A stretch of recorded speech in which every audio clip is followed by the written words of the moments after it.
Hey everyone, John Henry here, slingshotfutures.com, and welcome to the Market Mindset, where we take a look at the psychology behind the moves today so we can better understand tomorrow. And today, we're taking a look at the gold futures.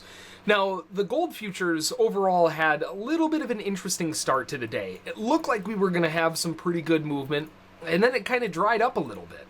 Looking at the overall move that we had a little bit of a gap up, but still inside Friday's price action. Huge bear candle down, and then completely shut down by the buyers. Right off the bat, within the first 10 minutes, we already kind of get a general sense of we're probably in a range, right?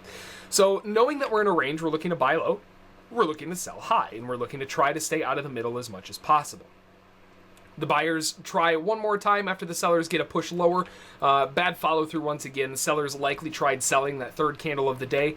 Okay candle, but tons of wick, and now a micro double bottom into a reversal up. Very likely that if sellers don't get a strong candle, they're probably not going to hang around to see what happens. And sure enough, they get a really weak bear candle into a doji. That is just not what they want to see. We rally up to the upside and we find an exact double top, right?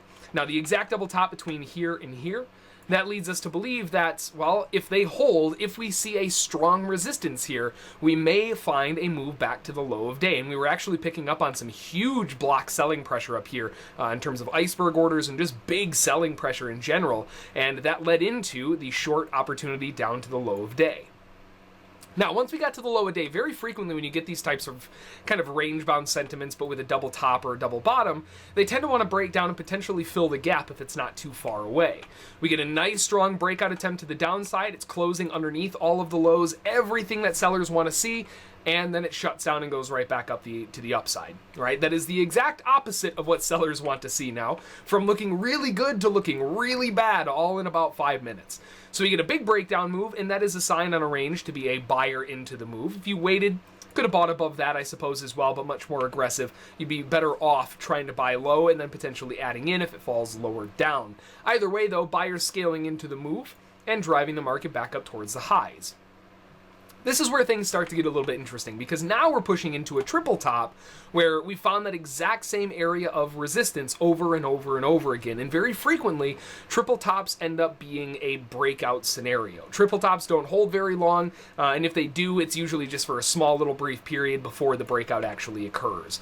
So you get a small little selling opportunity, but knowing the context here in a to the tick triple top, we're more likely looking for a breakout move and for buyers to give it a shot. We get the buy move up right here, pulls back just a little bit, and then finalizes with a big breakout to the upside. Now, with that big breakout to the upside, we're looking at the exact same situation that we saw down here. Big breakout down, likely going to fail and go back the opposite direction. Big breakout up, likely going to fail and go back in the opposite direction. So selling into the move allowed for another opportunity back towards the middle of the range.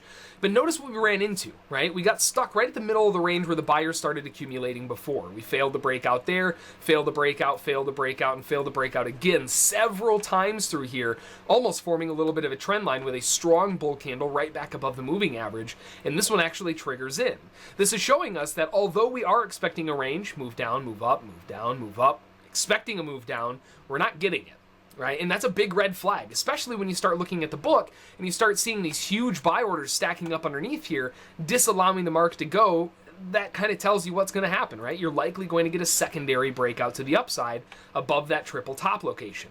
This whole thing could just be the breakout into a pullback and then a measured move back up. So a nice buying opportunity going into the afternoon session to drive the market back up towards a new high. Retests to the tick the prior high of day, which is Friday's high, allowing for a lot of profit taking.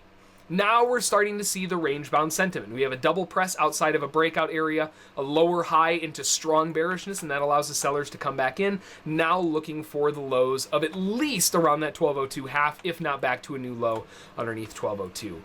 So a very interesting day on gold between the psychological aspect and the technical aspect, playing a range, knowing when the range is failing, knowing when the range is continuing. Very back and forth battle for control today on gold, and very different from what we've seen over the past few days. After all of that volatility, we're starting to see them take a little bit of a pause, and that may be welcomed by a few traders, but I know for me, I like the extra volatility. Either way, that's going to do it for this one. Hopefully you learned something, hopefully you found it interesting, maybe a little bit entertaining, and we'll see you next time.